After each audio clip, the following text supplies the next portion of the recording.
So Aviad, where are we heading right now? We're going to get my stuff from the lobby of the building. Had too much fun, apparently, too much party, and it was too much for them to handle, so yeah. Too hot to handle, guys. So we're gonna pick up the stuff now from the building. Don't you dare run from it. There's no boogeyman. It ain't coming to hurt you. I think acceptance is something. All right, so this is going to be a slightly different video than the normal stuff that I post on this channel. This is not going to be a very cinematic vlog, but rather a very honest story about somewhat of a bad experience I had inside of an Airbnb apartment in Buenos Aires in Argentina. And just a quick disclaimer, I'm not going to name any names of anybody. Just wanted to share with you a story and basically maybe, pass on the information. Maybe you can, be aware that things like that could happen, that Airbnb has changed a bit. There are different policies today than before, and just, be aware, stay safe. So if you didn't know who I am at this point, I'm Nate, and I've been traveling and working remotely for the past 5 years. And I have a digital marketing agency. It's called Savio. We help e-commerce stores with their email marketing funnels. And essentially, I've been using Airbnb for years now. I have an account 10 years old. In the past 5 years, obviously, I've been using Airbnb a lot more extensively. On average, I go to about 10, 14 new cities per year. So you can imagine how many nights I accumulated on Airbnb. Now, 2 months ago, that's our story, I moved to Buenos Aires with a bunch of buddies of mine, entrepreneurs also, they work remotely. And we basically found a nice building and we started talking to a few hosts that have apartments in the building. There was one host that had plenty of apartments in the building, and she was willing to give us a good deal for a long stay, and she was great. No red flags, everything was great, quick to respond, really good customer service, really great experience before moving into the building. So anyway, we moved into the building, it was mid-November, everything was great. The apartments are renovated, everything was clean, very professional cleaning service. They know what they're doing. You can see you're talking to a pro. And me and my buddies were just enjoying ourselves in the building, enjoying Buenos Aires. The building is a luxury building with a doorman, with a swimming pool, with a jacuzzi. But then we start noticing the things in the building the policies basically are different every time. Like the swimming pool hours change. One day they ask you to leave the jacuzzi at 8, one time at 10. Anyway, nothing major, great time. A month in our stay, some of my friends left. They just came for 1 month, and me and my other buddy stayed. Aviad, you might already know him from the other, vlog episodes that I posted in the past. So me and Avi basically stayed in the building. We had an apartment on the same floor. And one day Aviad comes up to me, to my apartment, and he tells me, hey man, I just had this bad experience with the doorman. They didn't allow a guest of mine to come in. And I was like, what do you mean?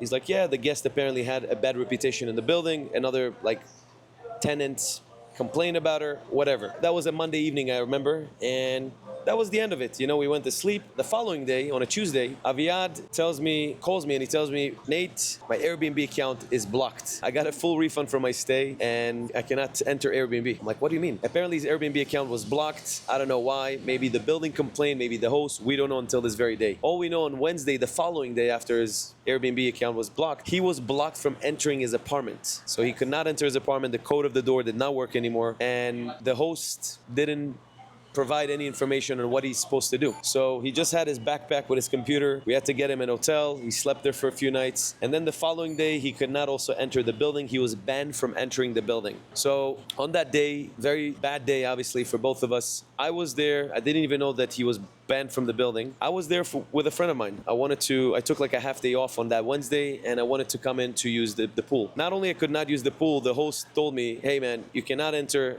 with the guest, and if you keep insisting, I'll call the cops. I'm like, hey, can we talk on the phone real quick? You're so nice all the time. She's like, yeah, if you try to call me, I'll call the cops.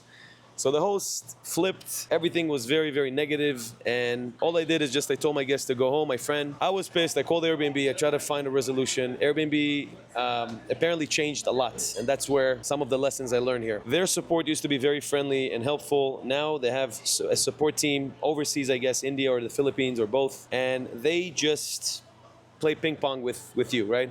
You call, they transfer you over from one department to the other. Then they tell you, we'll investigate and we'll chat with you on the Airbnb app. Then they reach back to you, hey, we're closing a case. I'm like, what do you mean? Like, my friend doesn't have access to his apartment. I am not happy with my host. She's told me that she's gonna call the cops for trying to enjoy my stay and invite somebody to my apartment. Like, what's the big deal? Anyway, Airbnb, things have changed, guys. You should know that Airbnb is not the same as it used to be, and they know this. I think I read afterwards that Airbnb did actually outsource their customer support, and the CEO even said that that's something that they are looking to improve because they know their Airbnb support was good. Now it's not good and they want to improve it again. Long story short, I tried again for days afterwards. Me and Avi tried to reinstate his account. I was trying maybe to just leave that apartment and get a refund so I can go somewhere else where I can live normally and not be afraid that I'm going to get kicked out like Avi. And basically Airbnb didn't do much. They couldn't do much. Eventually somebody did get back to me. They tried, but the host was very, very tough. That's the second thing I actually learned, guys. A lot of time with Airbnbs, you have to read the guest policy.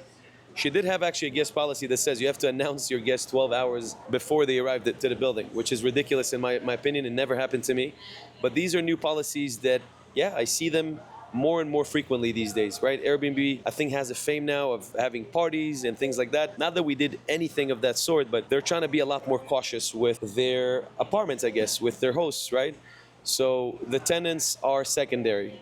Keep that in mind. Read the policy. Super, super key. The third thing is obviously me trying to talk to the host. I had to actually be a bit diplomatic, and this is something I just learned from life. I did apologize for what happened with Avi, but I did ask for a resolution. In my case, if they can have me add a person to my reservation, because that's what I tried as well. I said I'll pay extra. If I can't have guests, let me just leave. They said no. I did try. I was diplomatic.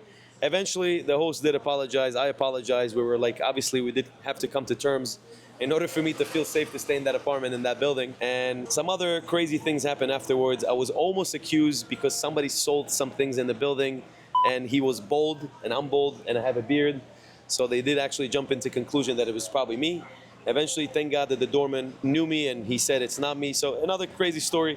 That building had many issues. In the next clip, you'll see Avi and the stressful moments that I captured, you know. We did record him actually going to pick up his stuff after a few days of not being able to change even clothes because he was locked from his apartment. Aviad, Yes, sir. what's up, brother? How you feel? Good. So we're gonna retrieve my stuff from the building after I got kicked out. After quite a few talking and discussions with the Airbnb team, they finally let me get my things, and this is where we're going to pick up my My stuff. boy's having too much fun here in Argentina, guys. So yeah, so we are waiting for my stuff to get here.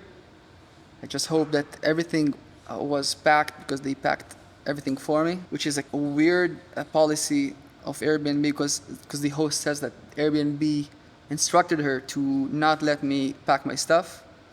So the cleaning team basically packed it for me. So hope that nothing is missing, the money in the safe, I hope that it's all there. Yeah, we'll report back. I think acceptance is somewhat of a virtue. To look your true dead in the face without trying to escape the regret or disgrace. I write these words aimlessly, but not without hope. So what do you think of Yatson? How does it feel to be kicked out? It's a bit insulting, but what can you do? As entrepreneurs, man, we have to deal with random shit like this, right? Part of life. You've never... People want to travel, want to have fun, but they don't want to take the risks, right? That come with it.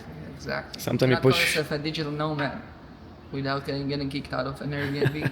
All right, moving. The legend. I'm so happy I'm using these meta glasses so I can record real POVs of this historical moment.